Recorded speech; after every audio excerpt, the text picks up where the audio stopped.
Tim, we're so pleased to have you and that you would come all this way to be our opening speaker for Brainstorm Design. You are really the perfect person to kick off this conversation because you've been so instrumental in so many of the key changes and developments in the way we all think about design and use design in our businesses and our daily lives. And so I'd like to just kind of open by asking you very briefly, you've issued this updated addition to your book. What's changed since the book came out originally, and what moved you to revise and update your thinking in your book? Well, thanks, Clay. It's great to be here. I love coming to Singapore, and it's not so far. Once you get on an airplane, these days, you just watch a few movies and try and get some sleep when you're somewhere interesting. And actually the book's a bit like that too. I sort of wrote a few words, stuck them in a book, and sent it out into the world and to see what happened. And I have to say, it's been a great decade. And I think design, certainly not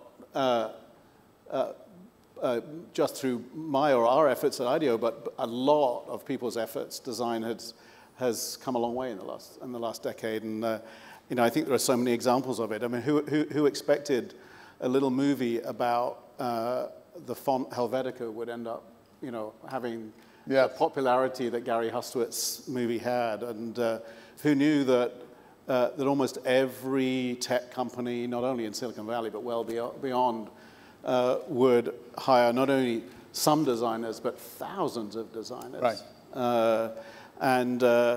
Who knew that organizations that were trying to make change happen at scale, whether they be governments like the Singaporean government or the UK government, or non-profits and foundations like the Gates Foundation, will be looking to have human-centered design help in some way. So all of these are things that I was hopeful of when I wrote the book, but in no way could predict. And, in some ways, the first version of it was a little bit of a kind of evangelizing to try and encourage business people and others to see the potential in design to go beyond what it was at that stage. And exciting things have happened. Well, your evangelizing has had great traction and success, and I think it's helped to really, especially in Silicon Valley, people really get it. There's an awareness now. It was interesting to me. We had Indra Nooyi come and speak at one of our dinners in New York about design, and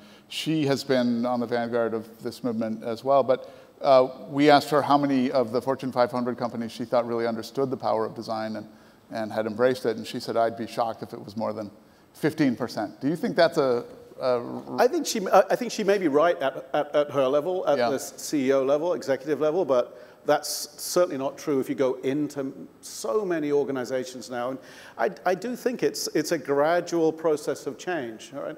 A decade and a half ago, there was absolutely no discussion of design or design thinking in business schools anywhere in the world. And a few things have happened since, whether it's the creation of the D School at Stanford, which certainly helped, or the teaching now. I don't think there's a business school, at least not one that I've come across recently, that doesn't teach cases about design to MBA students.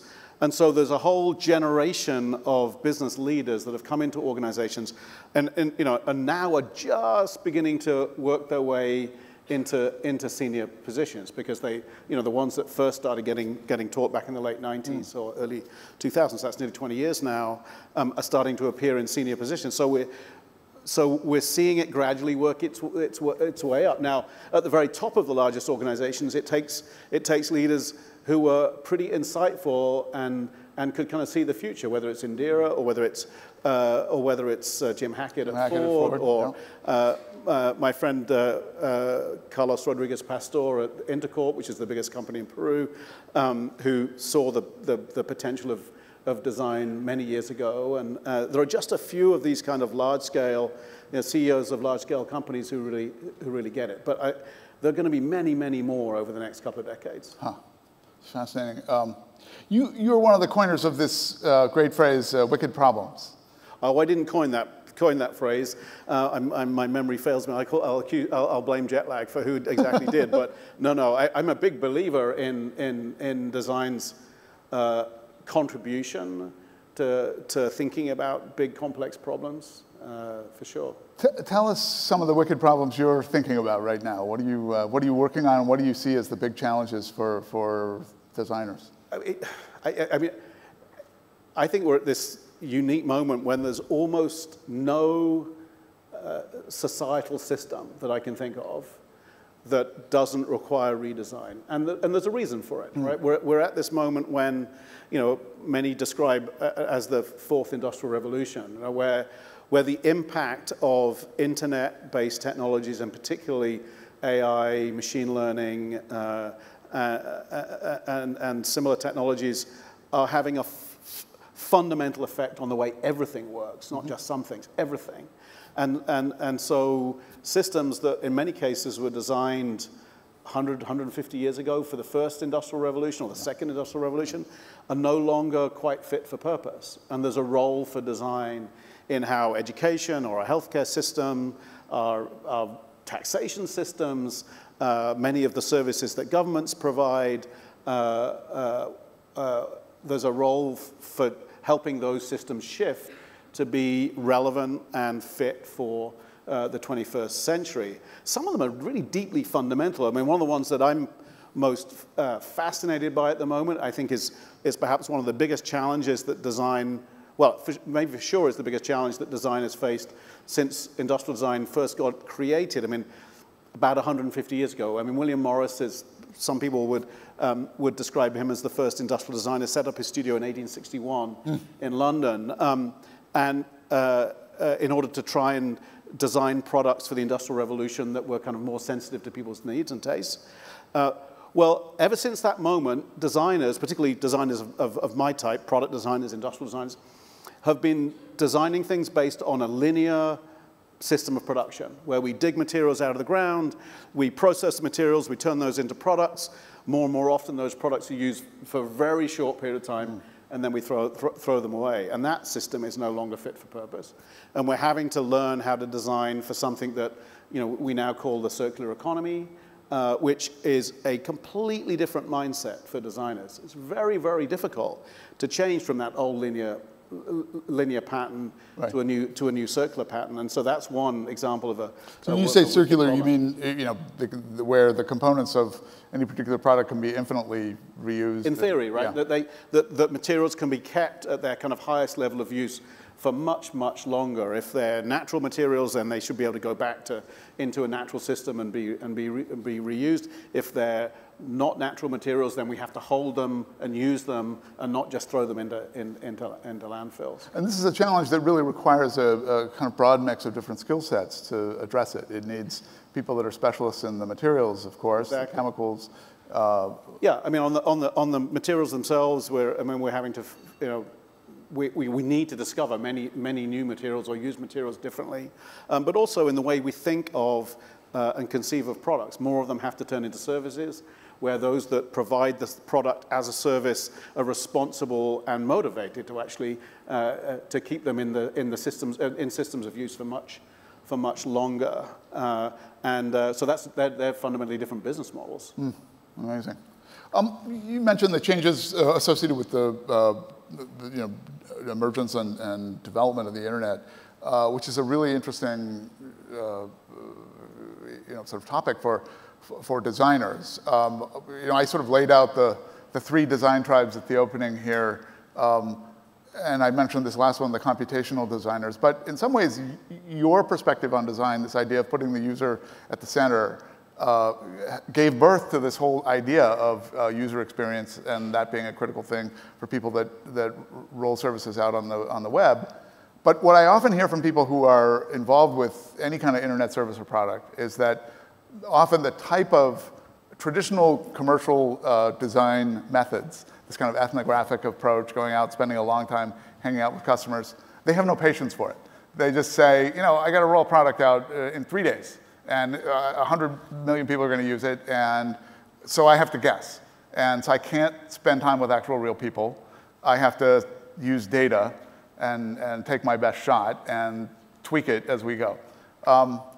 Share your thoughts about that. You've written and spoken a lot about this idea of empathy at scale, but is that an oxymoron, or is it possible? I don't think it's an oxymoron. I mean, I totally understand that the speed of product development in the digital world is faster than it was in the physical world. Although, I mean, if you actually look at how long it really takes to get a digital product to scale, it doesn't happen overnight. Yeah. Right? I mean, you know, many of these organizations that we're looking at IPOing this year have been around a while. They didn't turn up last year. They turned up 6, 7, 8 years ago. And so if we may not be thinking of discrete product launches that take 18 months from you start the project and 18 months later you ship a physical product, we may be launching things into the market faster. But I in no way see that as a barrier to understanding your customers and responding to their needs. What we've seen is examples of organizations doing that learning in a continuous way rather than a discrete way. Doing it in such a way that one program of learning can perhaps power many innovation programs. I'll give you one example. So I mentioned Carlos Rodriguez Pastor earlier, who's the CEO of this company in Peru called Intercorp, and their stated mission is to make Latin America the best part of the world to bring up a family. And to grow the middle class of Peru. So as they started launching out into a whole series of different businesses, including financial services, but education and healthcare, they realized they had to understand the middle classes better. And so they created a program of learning about the middle class in Peru, representing that in a series of rooms in their innovation lab that they have in Lima. And all of that research powered a whole series of programs and continues to power a whole series of programs today because it increases the empathy that leaders have, that designers have for the people that they're trying to serve. And so that was going on alongside the development of new products and services. And I see no reason why that shouldn't be possible in any industry. And the benefit we have today is that we can launch products more quickly and we can learn from them. Right. And actually, often one of the best ways to understand people is to put new things into their hands, actually. Yes. And we, of course, many of the products that we're building, because of their digital nature, provide data that we can learn from. It's just that it's not always enough on its own. Just expecting, you know, capturing usage data off a digital service will tell us everything we need to know about our users and what they might need in the future, I think is a little naive. Sometimes we have to use other sources as well, including these sources of ethnographic research that have been around a long time. But IDEO has been very proactive in trying to find value in embracing data.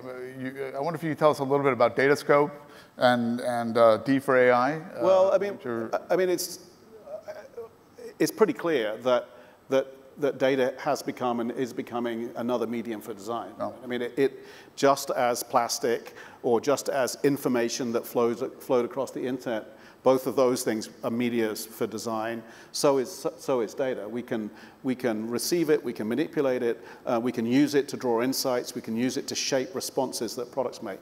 So it's part of the ecosystem of design.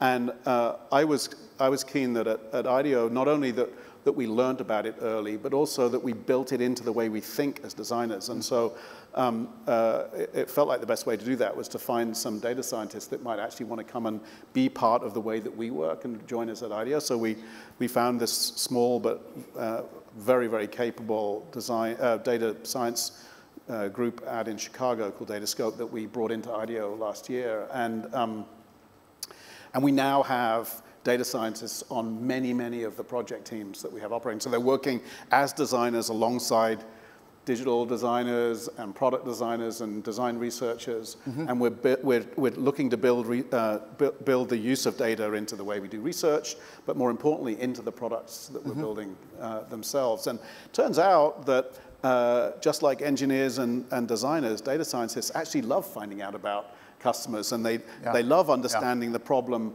in a bigger context, not just to this often quite small window of data in the corporate database. Right.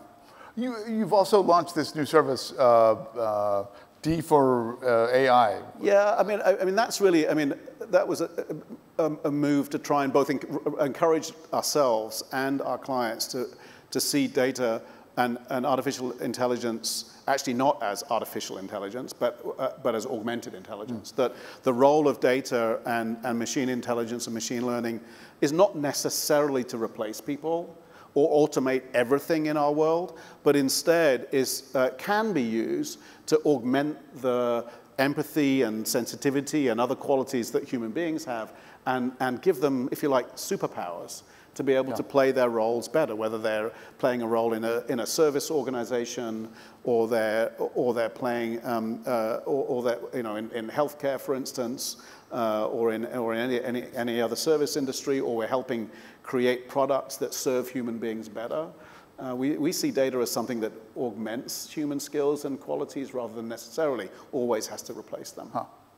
I want to maybe switch gears just for a second and ask you about this part of the world. IDEO has a big office in Shanghai, has been doing a lot of work in China. We have talked last year about the design revolution that's going on in China. And I'd love to hear your thoughts on it. I mean, China is often associated as being the world's factory and a manufacturer and not someplace you go to for great design. It still says on the back of many Apple phones, designed in Cupertino, just assembled in China. Yeah. Is that changing, and what do you see that's so exciting in China now? I mean, two things. That's right. I mean, we've had a studio in China now for close on 15 years. Yeah. And it's been a constant learning process. Nothing stays the same in China for more than a couple of years at a time. Yeah. And you're based here, and the sort of two interesting things that we've noticed recently. One is that actually there are design-aware brands that are emerging in China very quickly. Yeah. Some of them may have started off thinking about design as something to, if you like, kind of replicate what others are doing a little bit. Mm-hmm. I mean, some people use Xiaomi as an example. Yeah. But what I see is them beginning to leap ahead, right? That they're learning incredibly quickly, and so I have no doubt that we will continue to see Chinese brands not only growing very fast in China, which is obviously an enormous market for them, but globally. And I'm fascinated when I see companies like Geely supporting brands like Volvo as successfully as they are, and So I see design-aware Asian companies, Chinese companies, and other Asian companies being more and more successful. The other thing that we've noticed is there's just this voracious desire to learn in China. We find that we run a program with Tsinghua University for Chinese CEOs on creative leadership, and just a huge amount of demand for that program. And these CEOs are giving us 24 days a year. And you tell me how many American CEOs would come and learn about design leadership and creative leadership for 24 days a year, right? Including coming to California for a week. So I'm very impressed, and I think it's worth taking a step back and thinking a little bit. These CEOs are going to be they're learning fast, and they're going to be competing in new ways as we look to the future. And they certainly have the power of scale behind them. They can roll things out in a huge market. Huge markets. Right. Yeah. So. Exactly the same thing that American companies had 100 years ago. Yeah. Fascinating. I want to open it up to questions from the audience, but maybe ask you maybe one more. I was reading this fascinating book on the plane down here that I don't know if you've seen. It's new. It's actually written by someone who's a moral philosopher, not necessarily a designer. But the title of the book struck me because we talk a lot about empathy in these conversations, and the book was called Against Empathy. And he makes the argument that empathy is actually not necessarily a good thing. And he makes the case that compassion is more important than empathy.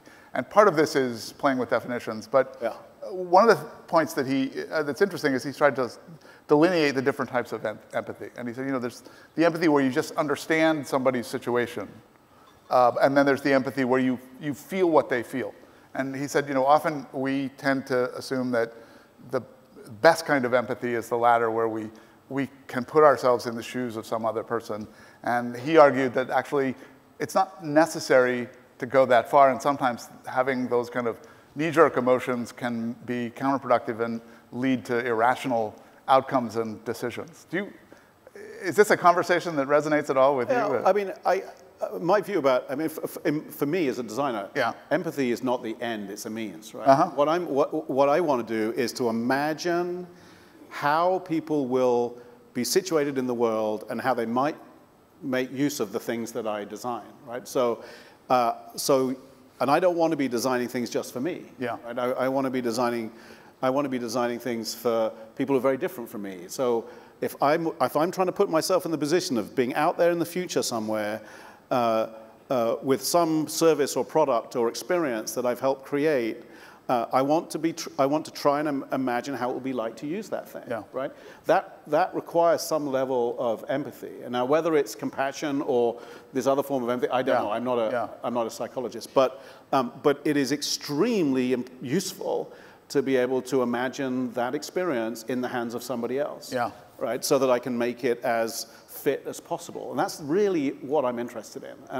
And without that, then without some means to imagine what it's going to be like for that person or that group of people to be going through that experience, then it's pure guesswork, right? And I think that we've got a duty to do better than that, right? And so we need to use whatever mechanisms we can to understand people. So that's why I'm interested in empathy. It's interesting. You know, it kind of raises. Do we have questions from the floor here? We got a panel. It blends into this question, which I made reference to briefly at the top, of the debate about ethics and design.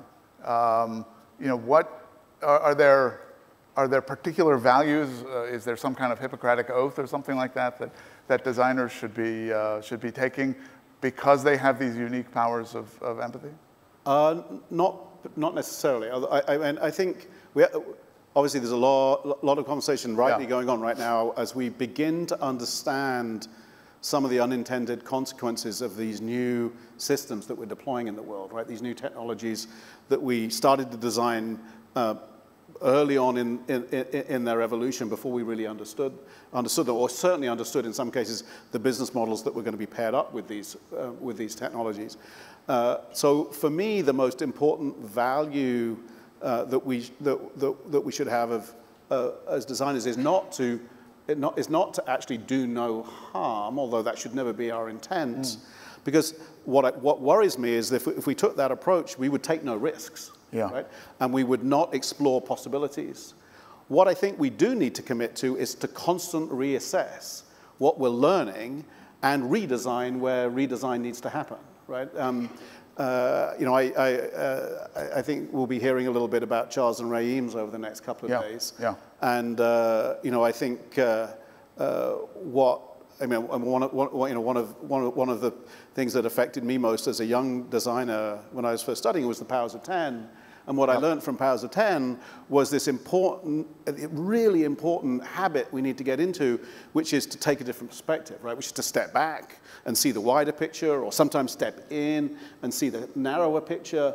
But that ability and that kind of habit we have of designers to do that allows us to understand context. And I think, particularly at the moment where these technologies are evolving so fast and our powers are evolving so fast, we have a duty to constantly step in and step out and understand the context, relearn, if you like, what's happened, and redesign where necessary, and respond to the changing state. And I think that's the best way to help move the world forward and still be willing to take risks and to innovate. So I'm looking for questions. So if you have one, don't be shy. There's one here. Can we get a mic over here? There we go. Please stand up and tell us your name. Hi. Good afternoon, everyone. I'm Jay from Accenture, Philippines. Tim, you mentioned earlier that data is becoming a new medium for design. What is your advice for designers who are not a data scientist so that they can approach this new medium in coming up with new products and services? Great question. I mean, I would do what I did, which is find data scientists to work with. You know, it turns out they're human beings. And it turns out a lot of them are really creative. And they're a lot of fun to work with. And they understand how to explore this very abstract thing that we call data that I still struggle to understand. But it's a really fascinating process of applying design principles to this medium. So that would be my advice: go find them. I mean, that's what I've always done as a designer. Is if I don't understand something, is to go find somebody who understands that thing and work with them. You know, whether it's an engineer or a psychologist or an ethnographer or a physician or a data scientist. We've got time for one more. Anyone? Hi, my name's Prasoon, and I run a nonprofit design studio out of Singapore called Billion Bricks. My question is related to some of the discussion which was going on, which I found very fascinating. You talked about wicked problems, the change coming with respect to how things are evolving in China, or systems change thinking that's happening with the change happening in the world at all. Do you think the designers would actually lead this change from the front, or do you think would they be led by all the change which is happening from outside? I suppose the rational answer to that is both, right? There'll be moments when designers can step out in front. I think one place where designers have a particular superpower, if you like, that allows them to step out in front is that we have capabilities to imagine the future and make it tangible so that other people can understand it. You know, and design's always done that, as have science fiction writers and filmmakers. And I think we've got a role to play. And actually, one of my concerns about design recently is that we've got so fascinated by the present that we've forgotten a little bit to think about the future. And when I was first kind of training as a designer, and early on in my career, I remember being so fascinated and impressed by some of the work that some designers were doing to try and imagine what it was going to be like in the future. So I think of, I mean, one of the ones that I was around for and excited by was the Knowledge Navigator video. You probably remember it, right? Back in 1988, 89, Apple, the advanced technology group at Apple, put together this video of what it was going to be like to experience the convergence of mobility, computing, and entertainment, right? And it was the first evidence of something that ended up becoming Newton and then the iPhone and the iPad, right? And it wasn't a prediction of the future, but it was an exploration of the future in a way that allowed, and it was at that moment, at least this is what I understand, that was the moment when Apple, Steve Jobs wasn't around then, obviously, but he was in his interregnum away from the company, but was when the company committed to this idea of convergence, right? And I think design has a really strong role to play in helping imagine those futures and make them tangible enough for others to engage with them. So that's the moment where we step out in front. There are other moments, obviously, where technology is out in front. It's creating capabilities that we didn't have before, and then design has to respond to those. And there are other moments where government and policymakers are out in front. They're deciding how we're going to kind of govern and exist in our world. So, you know, it's a constantly changing state, but I think there are certainly moments where as designers, we should take the responsibility for stepping out in front. Tim, that's an absolutely ideal, perfect way to frame the conversations that I hope we'll be having over the next 3 days. We're unfortunately out of time, but this is an ideal way to get us started. So again, I want to thank you very much. Thanks. Please join me in welcoming Tim Brown. Thank you.